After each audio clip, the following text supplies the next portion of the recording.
Hello les amis, j'espère que vous allez bien et j'ai le plaisir de vous retrouver pour une vidéo que j'adore, vous filmer chaque début d'année. Il s'agit de mon Je dégomme ma palle, donc ici pour la version 2024. Pour les nouveaux, en fait, le Je dégomme ma palle, en fait, c'est l'équivalent d'une grosse pile à lire annuelle que je vais essayer de lire pour faire de la page justement dans ma pile à lire. Donc comme vous pouvez le voir, la pile à lire est là derrière, il y a un peu des trous, surtout dans le haut, car j'ai sorti 20 livres que je vais vous présenter lors de ce Je dégomme ma palle. Et chaque année, vous savez que je change un peu le principe, et cette année, j'ai décidé de faire participer Chéri. Donc en fait, sur les 20 livres, il y a 10 livres que lui a choisis parmi tous les livres qui sont là derrière, et 10 livres que moi j'ai choisis. Donc c'est parti, je vous présente tout ça. Alors le premier livre que j'ai choisi, il s'agit de La Légende des Quatre, le tome 3, Le Clan des Serpents de Cassandra O'Donnell, et ses éditions France Loisirs, je crois, de Noyelles, je sais jamais, de Noyelles. Voilà, je vous montre la couverture. Donc là, ça a été moi qui l'ai choisi en fait. Euh, donc pour faire un bref résumé ici, je vous en ai déjà parlé plusieurs fois, on est dans un monde où il y a des êtres humains qui sont des métamorphes qu'on appelle les yokai. Et les humains normaux, les yokai peuvent se transformer du coup en animaux, mais seulement en un certain type d'animaux. Et il y a plusieurs clans qui ne s'entendent pas entre eux. Donc nous avons notamment le clan des loups, le clan des serpents, le clan des tigres et le clan des aigles qui ne peuvent pas se voir et entre-temps ils doivent encore cohabiter avec les humains. Et là, on va dire qu'une menace va commencer à planer sur les différents clans et pour pouvoir l'affronter, les futurs dirigeants de chaque clan vont devoir s'unir, ce qui ne s'est jamais vu auparavant. Voilà, donc moi je l'ai mis tout simplement parce que c'est une lecture que j'ai... En fait, j'en attendais pas grand chose au départ et j'ai lu le tome 1, ça a été un coup de cœur. Le tome 2, c'était une très très bonne lecture. Et là, j'ai hâte de lire la suite de cette saga, donc c'est pour ça qu'il est dans ce jeu des gommes Mapal. Et je pense qu'un de mes objectifs de cette année 2024 sera d'essayer de terminer cette saga, car là j'en suis au tome 3. Si j'arrive à lire celui-ci, il me restera un tome. Donc je pense que ce sera un des goals de cette année 2024, essayer de terminer cette saga. Mais ça, je vous ferai une vidéo à part pour vous en reparler, pour ce qui est des objectifs. Ici on est sur une lecture qui fait un peu 420 pages environ, et qui est écrit quand même grand et bien aéré. Regardez, je vais monter dans tête de chapitre avec chaque fois l'animal dans le clan dans lequel on est. Donc là on est bien dans le clan des serpents. Et voilà, je me réjouis de découvrir cette lecture car franchement, comme je vous dis, j'ai adoré et franchement j'ai hâte de découvrir la suite. Et le premier choix que j'ai pris, ça a été Vespertine de Margaret Rogerson et c'est aux éditions Big Bang. Je vous montre la couverture. Alors ici on suit Artemisia qui suit la formation pour devenir une sœur grise. En fait, c'est des sœurs qui sont chargées de purifier les défunts pour que leur âme puisse passer dans l'autre monde. Sauf qu'un jour, son couvent va se faire attaquer et elle n'a pas d'autre choix. En fait, pour pouvoir le défendre, elle va devoir rappeler un esprit qui est assez maléfique.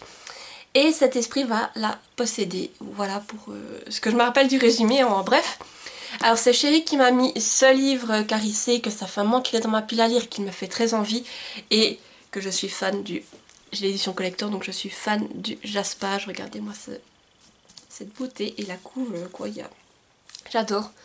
Donc voilà, je pense que c'est pour ça qu'il me l'a choisi en premier lieu, et car il sait que j'ai lu les autres et que celui-ci, j'aimerais beaucoup le lire, et du coup, c'est lui qui l'a choisi pour moi. Donc ici, on part sur une lecture qui fait un peu plus de 470 pages. C'est écrit assez grand aussi, je trouve, et assez aéré. Est-ce que je trouve un en-tête de chapitre pour vous montrer? Bien entendu, je n'en trouve pas.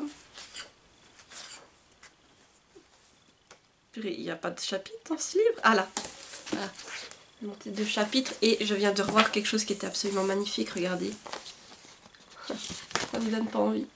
Moi en tout cas, rien que d'avoir ça, ça me donne super envie de le découvrir, et j'espère que cette année ce sera la bonne pour enfin découvrir ce livre, car je pense que de tous les livres que j'ai de Margaret Rogerson, c'est celui-ci qui me fait le plus envie, déjà par son univers et par ce que j'en ai entendu. Donc vraiment j'ai hâte de le découvrir, et ce jaspage quoi, c'est juste sublime. J'ai sélectionné également Happily Never After, le tome 1, Vanessa de Laurie Langdon, et c'est aux éditions Hachette Illoz. Je vous montre la couverture, elle a des reflets, c'est juste magnifique.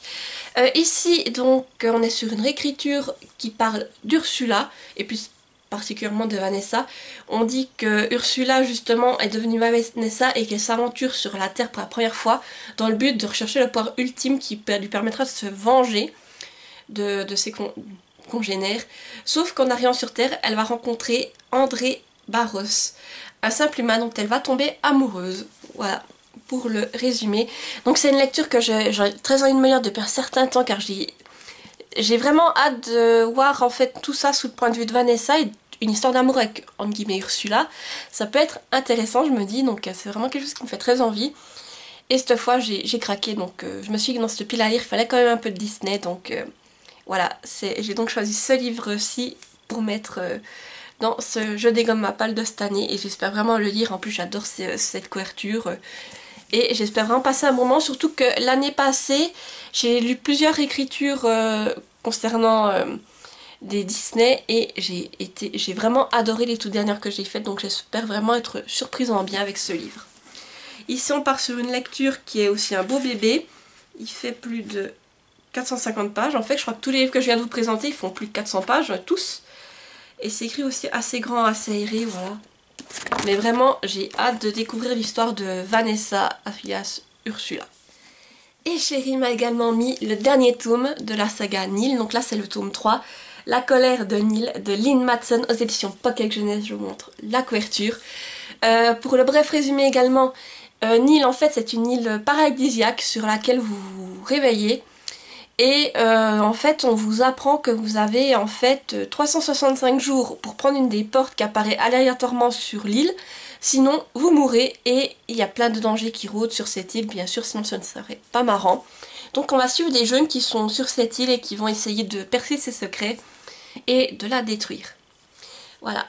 Donc là, c'est Chéri qui a choisi cette lecture, donc je pense qu'il sait que j'adore Neil. Le dernier tome, ça a été le deuxième tome, ça a été un énorme coup de cœur, et quand il a dû choisir dans ma pile à lire, je l'ai vu qui a sorti ce livre, et il m'a dit bon ben c'est l'occasion. Et oui, ce sera l'occasion de terminer cette saga, car comme je dis, Neil, j'ai adoré le tome 2. Alors déjà le tome 1, j'avais beaucoup aimé, le tome 2, ça a été un coup de cœur. Et tout ce qu'on apprend dedans, c'était dingue. Et là, ce tome 3, bah, j'en attends beaucoup, et j'espère ne pas être déçue. Là, c'est aussi un livre qui fait une belle bricasse, qui fait plus de 460 pages, et il est assez grand, assez aéré. Voilà. Donc vraiment, j'ai hâte de découvrir la fin de la saga Neil. Et franchement, j'en attends beaucoup. Et oui, j'ai tellement hâte de vous en reparler, parce que c'est une saga vraiment qui m'a hypée de fou. J'ai également décidé de mettre dans ce Je dégomme ma palle le premier tome de Gilded de Marissa Meyer aux éditions de Saxus. Je vous montre la couverture, il est encore sous blister, vraiment je le garde emballé jusqu'au dernier moment, c'est l'édition Arbac. Voilà, là pour ça je voulais le collector. Alors ici, pour un bref résumé, je me rappelle plus grand chose. Après je préfère un peu partir comme ça à la découverte, mais je sais juste que c'est une réécriture de Rumpelstiltskin, je vais réussir à le dire un jour, hein. Mais l'histoire d'une tracassin, et vraiment ça me fait très envie, et pour moi il était normal qu'il figure dans ce Je dégomme ma palle, et je pense que si j'adhère vraiment à l'histoire tout d'un coup. J'ai le tome 2 qui est aussi là derrière en collector, que j'ai reçu, je l'avais précommandé pour sa sortie, et comme c'est une duologie, je vais peut-être me les enchaîner les deux. Mais comme je vous dis, pour moi, j'ai pas besoin d'en savoir plus en fait, le fait que c'est sur Marissa Meyer. J'ai adoré sa saga Les Chroniques Lunaires, un énorme coup de cœur, faudrait d'ailleurs que je me les relise. Et là, je voulais découvrir tout ça, et là en plus je vois ces beaux livres qui traînent dans ma pile à lire, ils sont l'un à côté de l'autre, en plus c'est sublime, vous voyez, moi je vois ça depuis mon lit. Quand je me couche le soir, et je me dis mais purée, ils sont trop beaux ces livres, faut que je les lise, et puis faudrait que j'enlève le blister pour ce qu'il y a dessous en fait, parce que j'ai vraiment gardé la surprise jusqu'au bout. Je ne sais pas s'il y a quelque chose, à mon avis c'est une jaquette, mais je ne sais pas à quoi ressemble le livre depuis dessous et puis ce qu'il y a à l'intérieur, donc vraiment, faut que je me lance, et oui, il me fait super envie, donc j'ai hâte de vous en reparler également, et de le découvrir, donc voilà. Et puis là je pense qu'on est encore sur une bricasse qui fait environ 400 pages à mon avis, hein, vu la taille du bébé. Mais vraiment j'ai hâte, et comme je vous dis, du Marissa Meyer, j'espère que ce sera encore un nouveau coup de cœur. Chérie m'a également choisi le tome 3 de la chronique des Bridgerton, Benedict de Julia Quinn aux éditions Françoise Hirpoche. Là je vous montre la couverture. Donc ici on va suivre le troisième, le deuxième fils Bridgerton, Benedict, qui lors d'un bal masqué va être suivi en ravissante compagnie d'une inconnue. Mais à minuit la belle s'enfuit et Benedict va tout faire pour la retrouver. Sauf qu'en fait, sous ce masque, qui pourrait savoir qu'il s'agissait de Sophie Beckett, la fille légitime du comte de Penwood, qui haï par sa marâtre et cantonnée à l'office. Est-ce que Benedict va réaliser que la belle inconnue est en fait... va-t-il la reconnaître malgré ses habits de domestique? Voilà, c'est une espèce de réécriture de Cendrillon, donc ça me tente beaucoup. Et Chéri, je pense qu'il me l'a choisi, car il sait que j'adore la saga la chronique des Bridgerton. Donc les deux livres, j'ai beaucoup aimé les deux premières lectures des Bridgerton. Là j'ai vu la série, il a regardé un peu avec moi la série des Bridgerton et je pense que c'est ça qui l'a motivé à me mettre la suite. Surtout que apparemment la saison 3 des Bridgerton est annoncée, donc il sait très bien que je vais pas la garder tout pendant que le livre ne sera pas lu. Donc si il veut l'avoir avec moi, il faudra que je lise ce livre, donc c'est peut-être aussi pour ça qu'il me l'a sélectionné, mais vraiment j'ai hâte. Là on est aussi sur une lecture qui fait plus de 430 pages, donc voilà, vraiment. C'est tout des beaux pavés pour le moment. C'est écrit assez petit, assez serré. Mais bon, si c'est comme pour les autres tomes, moi je pense que ça va se lire tout seul parce que les Bridgerton, alors franchement, je l'ai déjà dit plusieurs fois, mais je faisais un peu mon mouton quand j'ai commencé les Bridgerton. Je me suis dit, ouais, je vois pas ce que les autres ils trouvent de si fantastique à cette lecture, j'y vais comme ça presque un peu et je vais en rigoler. Et j'ai été hypée de ouf par cette saga, et puis maintenant, ben, je veux savoir la suite. Et ce tome-là, en plus en sachant qu'il y a un peu de Cendrillon là-dedans, ça me tente d'autant plus. Et puis du coup, merci à Chérie de me l'avoir choisi. J'ai également sélectionné Gardien des Cités Perdues, le tome 5, projet Polaris de Shannon Messenger aux éditions Lumen. Je vous montre la couverture, elle est juste sublime. Comme d'hab, pour un bref résumé, ici on suit Sophie qui vit dans notre monde, elle est surdouée, sauf que depuis quelque temps, Sophie, elle entend toutes les pensées des gens et ça devient insupportable. Un jour, lors d'une visite d'un musée, elle va rencontrer un jeune garçon qui va lui apprendre en fait qu'elle n'est pas humaine, qu'elle vient d'un autre univers et qui va l'emmener là-bas, où elle va apprendre à maîtriser ses pouvoirs et elle va commencer une école de magie dans ce nouvel univers féerique. Voilà, pour le résumé. Donc Gardien des Cités Perdues, c'est une saga que, pareil, j'ai mis du temps à commencer parce que je savais pas trop à quoi m'attendre, même si beaucoup de personnes en parlaient et étaient hypées de ouf par cette saga. J'ai commencé le tome 1 et je me suis dit, mais vraiment, t'es bête, t'aurais dû commencer cette saga il y a longtemps, pourquoi tu l'as repoussé autant? Parce que j'ai adoré. Pour moi, ça m'a fait effet en fait comme si j'avais redécouvert Harry Potter, entre guillemets. Il y avait une école de magie, un univers vraiment incroyable... et tout ce que j'aime, et puis j'ai enchaîné les tomes en fait, et pour tous les tomes c'est des coups de cœur, et là ben, je pouvais pas passer 2024 sans mettre un nouveau tome de Gardien des Cités Perdues, quoi. Pour moi c'était pas possible, surtout comme le tome d'avant se termine, franchement il faut que je sache la suite, et j'ai hâte de continuer les aventures de Sophie. Donc là pareil, c'est une belle bricasse, il fait plus de 660 pages, bon c'est écrit assez grand et assez aéré. Si je vous trouve un début de chapitre ce serait bien. Là il y en a un. Voilà. Et vraiment, Gardien des Cités Perdues, moi j'ai trop hâte de le continuer et de découvrir tout ça. Mais cette année, il fallait que je continue et là, j'ai trop hâte de me relancer dedans et j'espère encore avoir des coups de cœur pour le reste de la saga. Chérie m'a sélectionné également un manga. Il s'agit de Pixie Mermaid Melody, le tome 1. De Pink Anamori au dessin et les scénarios c'est de Michiko Yokot. Je vais y arriver. Et c'est publié aux éditions Nobi Nobi, je vous montre la couverture. Donc ici on suit Lucia qui est une princesse sirène et qui va devoir essayer de retrouver ses concessionnaires pour vaincre une menace qui met en péril les 7 océans. Voilà. Donc pour le résumer, voilà. Là c'est Chéri qui me l'a mis parce qu'il sait que j'attendais cette réédition avec beaucoup d'impatience. Je lui ai dit, je pense depuis qu'on s'est rencontrés, que c'était un des mangas que je voulais à tout prix me procurer, sauf que bah, il était plus édité à l'époque et puis que quand je les ai trouvés, et bien que s'ils étaient à des prix exorbitants, moi je voulais pas mettre 60 € pour un tome de manga, ça quand même, non, je passe pas là. Et après j'ai appris qu'ils allaient rééditer et là j'ai carrément dit à chérie mais t'imagines pas, ils les rééditent, ça va être génial, je vais enfin pouvoir les découvrir en manga parce que l'anime moi je l'avais adoré, je le regardais en boucle quand j'étais plus jeune et voilà ce sera l'occasion de découvrir le manga. Pour vous montrer les dessins, c'est vraiment super beau. C'est tout ce que j'aime. Et là, j'ai hâte de me lancer dans cette histoire de sirène, tout ça. Et qui sait, peut-être que je m'enchaînerai les 3 tomes, vu que maintenant je les ai les 3 dans ma palle, pour vraiment lire toute la saga. Et vraiment, j'ai hâte de me replonger dans ma jeunesse. Et je pense qu'en été, cette saga de manga passera super bien. Sinon, j'ai également mis le tome 2 du Pont des Tempêtes, La Reine Traîtresse de Daniel L. Johnson aux éditions Brajlon. Je vous montre la couverture et regardez le magnifique jaspage. Donc ici, on suit Lana qui a été... Non, Lara, je confonds avec un autre livre, mais Lara qui a été entraînée toute sa vie pour lutter contre le royaume de Itikana, où justement elle va devoir être mariée au roi et elle va devoir essayer un peu de découvrir comment fonctionne ce royaume, parce que si vous voulez, dans cet univers, on a des terres qui sont séparées qui sont liées par un pont.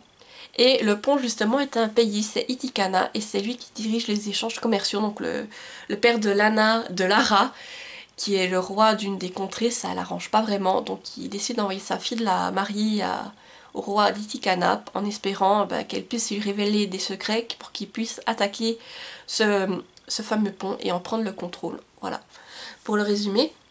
Donc ici c'est une lecture que je voulais à tout prix lire car j'ai vraiment adoré le tome 1 et je voulais savoir la suite et du coup je me suis dit qu'il fallait les enchaîner pendant que c'est encore frais dans ma mémoire. Donc j'ai pris pareil pour le tome 1 j'avais l'édition collector, donc là pareil j'ai pris l'édition Toc Toc. Et en fait le tome 1 là il fait en lecture commune, donc j'en profite pour vous annoncer que ce tome 2 sera également fait en lecture commune et c'est peut-être le premier livre de cette palle qui va être lu, car la lecture commune est organisée pour la mi-février. Voilà, donc si vous êtes intéressé, n'hésitez pas à me le dire en commentaire pour que je vous envoie le lien du groupe Discord où nous allons échanger sur cette lecture. Voilà, mais de sûr, celle-là en février, nous la commençons et elle sera lue, donc je me réjouis vraiment de replonger dans cet univers et de retrouver Lara et tous les autres personnages, car vraiment c'est une lecture que j'avais beaucoup aimée et franchement l'objet livre est juste sublime, donc j'ai super hâte de le lire. Chérie m'a également mis Vampiria, le tome 1, La Cour des Ténèbres de Victor Dixon, et ça c'est aux éditions France Loisirs ou éditions de Noyelles, je ne peux pas l'ouvrir pour vous le montrer car il est encore sur blister. Je vous montre la couverture. Donc ici, pour le résumé, nous sommes dans un univers où le roi Soleil n'est jamais mort. En fait, il a été vampirisé. Il a vampirisé toute la cour avec lui. Il gouverne toujours. Et du coup, les humains sont des casse-croûtes en fait. On va dire, ils doivent donner leur sang pour nous continuer à nourrir la cour. Et on va suivre une jeune femme qui va se faire embaucher dans la cour pour essayer de se venger, à part si mes souvenirs sont bons. Mais voilà, Chéri a décidé de me mettre cette lecture car il sait que j'adore Victor Dixon, que c'est mon auteur favori, que j'ai adoré toutes ses lectures. Et que ça fait un moment que j'ai les Vampiria dans ma pile à lire. J'ai la collection, les 3 tomes qui sont sortis pour cette collection-là, plus le premier tome de la nouvelle collection Vampiria America qui est sorti l'année passée. Donc il s'est dit qu'il était peut-être temps que je les commence et du coup il me l'a sorti, mais moi j'ai super hâte car le concept de vampire revu par Victor Dixon ça me donne super envie et je pense que je vais adorer aussi cette lecture, mais en tout cas je me réjouis de la découvrir. J'ai également décidé de mettre dans cette pile à lire Les Entremondes, le tome 2, La clé des trésors oubliés de Shane Hesley aux éditions Lumen. Voilà, je vous montre la couverture. Ici on suit Cam qui un jour va découvrir un hôtel en fait qui est bien particulier car si vous empruntez une porte vous pouvez voyager d'un bout à l'autre du monde. C'est un hôtel magique et bien que cet hôtel soit merveilleux et rempli de magie, il pourrait bien y avoir des secrets plus sombres en lien avec ses origines. Voilà. Pour le résumé, du coup moi j'avais beaucoup aimé le tome 1. Là je me suis dit que c'était l'occasion de mettre ce tome 2, surtout que c'est la fin de cette série, donc je voulais découvrir tout cela, surtout retourner dans cet hôtel avec nos personnages et voir ce qu'allait s'y passer cette fois, car je pense qu'il y aura plein de magie, du mystère, des rebondissements et tout ce qu'il faut, et vraiment j'avais beaucoup aimé, donc j'ai envie de terminer cette saga et puis de retourner là-dedans. Donc là on repart sur une lecture qui fait 400, plus de 440 pages, c'est écrit grand et bien aéré. Et regardez les entêtes de chapitre avec les petites clés, donc oui, vraiment je me réjouis. Et là je me rends compte que c'est de nouveau un bon petit pavé qui vient s'ajouter à ce jeu des gommes à pal, donc je crois qu'en fait ce sera que des pavés là-dedans.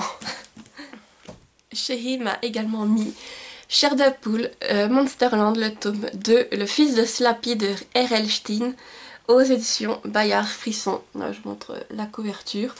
Donc bah ici, comme vous en doutez, on va suivre de nouveau une histoire. On sait qu'on va suivre Jackson. Bah je crois que je vais vous lire le résumé, ce sera plus simple parce que je sais pas vraiment de quoi ça parle. Jackson est sage comme une image, tout le contraire de sa petite sœur Rachel, qui cherche toujours une nouvelle bêtise à inventer. Un jour, alors que les deux enfants fouillent dans la collection de marionnettes de leur grand-père, ils découvrent un étrange pantin, un certain Slappy. Une légende raconte qu'il est maléfique. Une simple formule magique pourrait même lui donner vie. Aussitôt, Rachel prononce les mots interdits. Slappy prend alors le contrôle de Jackson, qui se met à commettre les pires horreurs. Voilà, donc ici c'est... Je pense que Chéri me l'a mis car nous avons regardé il y a peu la série Chair de poule sur Disney+, et il a beaucoup aimé, surtout que on y retrouve le fameux pantin également. Donc c'est peut-être ça qui l'a motivé à me mettre cette lecture, et moi c'est vrai que j'aime toujours avoir un Chair de poule par année à lire. C'est une saga que j'apprécie, qui est toujours vite lue, c'est sympathique, et c'est vrai que Slappy, j'ai lu plusieurs livres avec lui, donc j'ai hâte de découvrir ce récit et ce qu'il va s'y passer.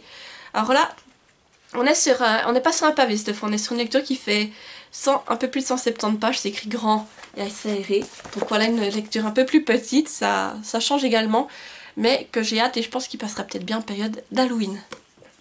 J'ai également mis Contes de Noël de Charles Dickens, et ça c'est aux éditions de Noyelles. Voilà, je vous montre la couverture.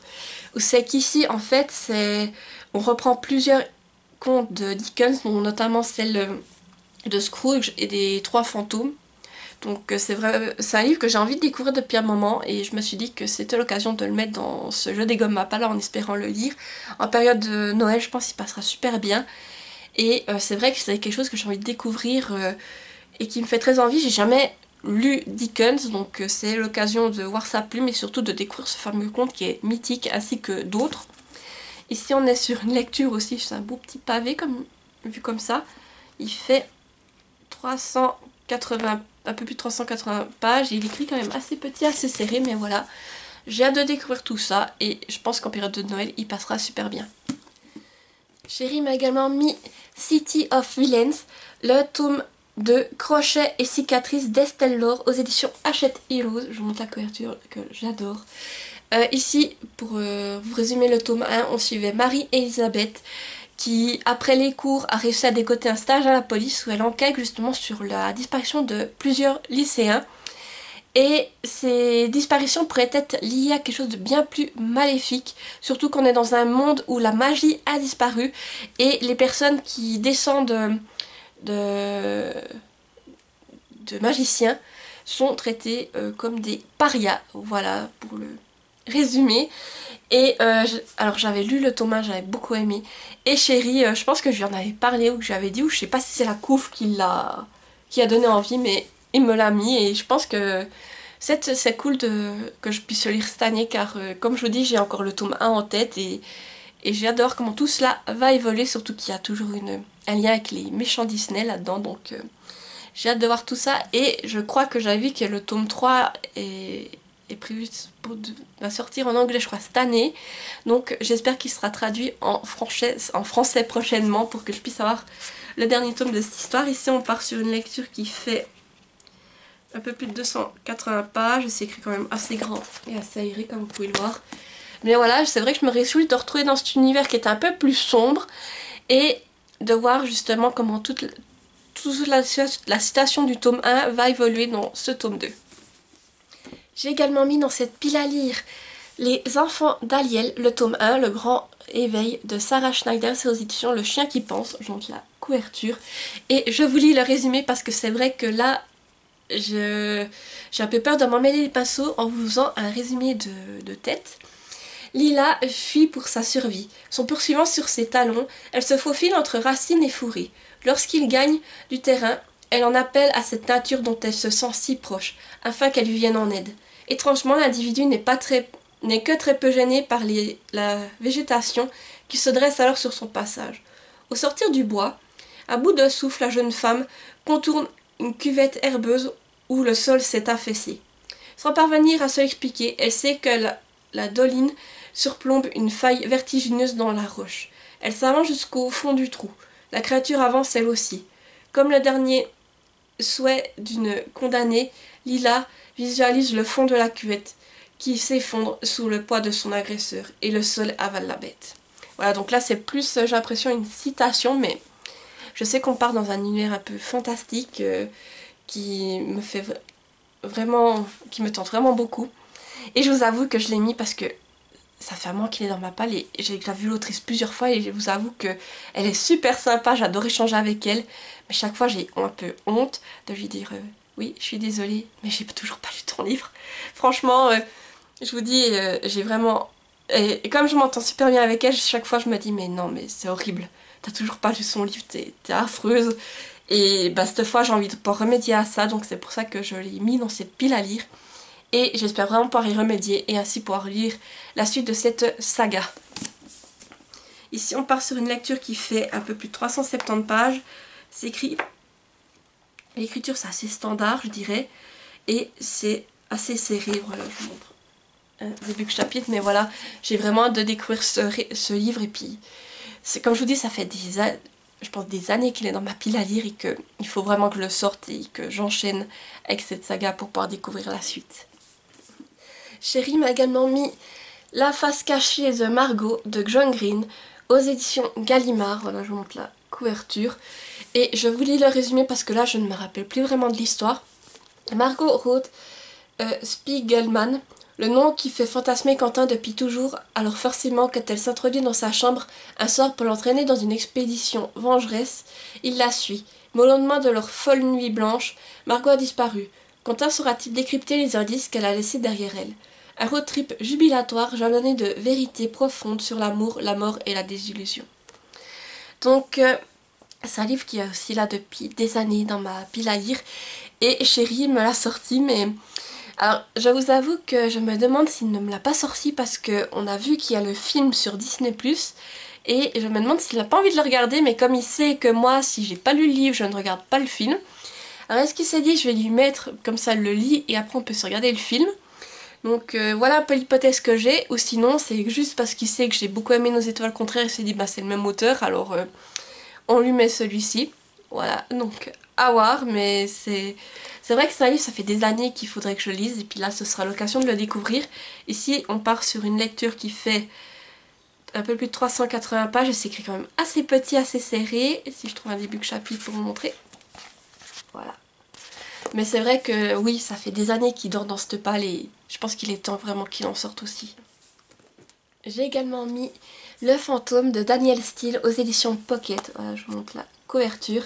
Et là aussi, je vous lis le résumé parce que c'est vrai que je l'ai plus du tout en tête, celui-ci. En route vers le Vermont, Charlie espère tourner le dos à son passé, lorsqu'une tempête de neige le contraint à trouver refuge dans le manoir d'une charmante vieille dame. Là, il est séduit par l'endroit et par l'histoire de l'ancienne propriétaire des lieux, qui fait étrangement écho à la sienne.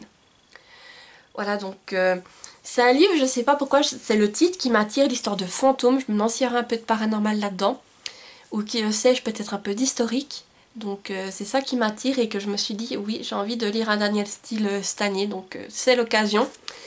Ici, c'est une lecture qui fait... Tac, tac, si j'arrive à trouver... Voilà, un peu plus de 360 pages, c'est écrit quand même petit et assez serré. Mais vraiment, je pense que ça peut être un très bon récit et j'ai hâte de me lancer, de le découvrir. Peut-être que vu le titre qu'il a, je vais attendre la période d'Halloween pour le découvrir. Chérie m'a également mis le préquel Hunger Games, la balade du serpent et de l'oiseau chanteur de Suzanne Collins aux éditions Pocket Jeunesse. Voilà, je montre la couverture que j'aime beaucoup. Et ici, comme je vous l'ai dit, c'est un préquel. On va suivre l'histoire du président Snow, donc Coriolanus Snow, qui a 18 ans à ce moment-là, et qui se prépare à devenir pour la première fois mentor aux Hunger Games. Voilà. Alors ça, je pense que Chéri me l'a mis, car il sait que j'adore cette saga, que ça fait un moment que ce préquel est dans ma pile à lire. Et pareil que pour les autres livre que je vous ai présenté, il sait que je ne regarderai pas le film tout pendant que ce préquel ne sera pas lu, donc s'il veut voir le film, eh bien il va falloir que je lise ce livre, sauf que avant de lire celui-ci, j'ai prévu une relecture Hunger Games, donc voilà, il y aura la relecture Hunger Games qui va passer et ensuite je lirai le préquel, car j'y tiens vraiment, ça fait un mois que j'ai plus lu Hunger Games, alors je pense que c'est l'occasion de refaire une relecture Hunger Games et de la découverte de ce préquel ensuite, pour vraiment me remettre dans l'ambiance de la saga. Et là on part aussi sur un beau bébé. Il fait 600 pages, un peu plus que 600. Il est écrit quand même assez grand. Et voilà, représenté de chapitres. Mais vraiment, je pense que ça peut être intéressant de découvrir un peu l'histoire de Snow. Et de découvrir qu'est-ce qui a fait qu'il soit devenu aussi horrible que comme on le voit dans les films ou dans les livres Hunger Games. Et en ce qui me concerne, le dernier livre que j'ai sélectionné pour ce Je dégomme ma paille, il s'agit de Dark Ascension, le tome 1, Vilaine, de Robin Benway aux éditions Hachette Hero. Voilà, je vous montre la couverture. Ici on part sur une réécriture des belles-sœurs de Cendrillon, Anastasie et Javotte. Voilà pour le résumé. Et là il y a juste noté: les liens du sang sont sacrés et le sang finit toujours par couler. Donc c'est une réécriture qui me fait vraiment envie. Je suis curieuse de découvrir un peu plus ces deux personnages, que de les voir autrement que ce qu'on les voit, que l'image qu'on peut se faire d'elles dans le dessin animé Cendrillon. Donc vraiment, c'est pour ça que j'ai décidé de me le mettre, car il me fait vraiment très envie. Et je crois qu'en plus il y aura d'autres tomes qui vont sortir par la suite. Donc c'est l'occasion de découvrir, déjà, voir si j'adhère à cette saga. Ici c'est une lecture qui fait un peu plus de 280 pages. C'est écrit quand même assez petit et assez aéré quand même. Bien sûr, je trouve pas le début de chapitre. Ah voilà. Mais oui, c'est vrai que ça m'intéresse beaucoup. Et en plus, c'est un livre qui m'a été offert. Donc j'ai vraiment envie de le découvrir. Et je remercie encore une fois la personne qui me l'a offerte. Et le dernier livre que Chéri m'a sélectionné, il s'agit d'Acotar, le tome 4, Un palais de flammes d'argent de Sarah Ggimas aux éditions La Martinière Fiction. Je vous montre la couverture. Alors ici on va suivre la romance entre Nesta et Cassian, voilà, qui est dans l'univers des Fae. Alors pareil, je pense que Chéri me l'a mis car il sait que j'adore Acotar.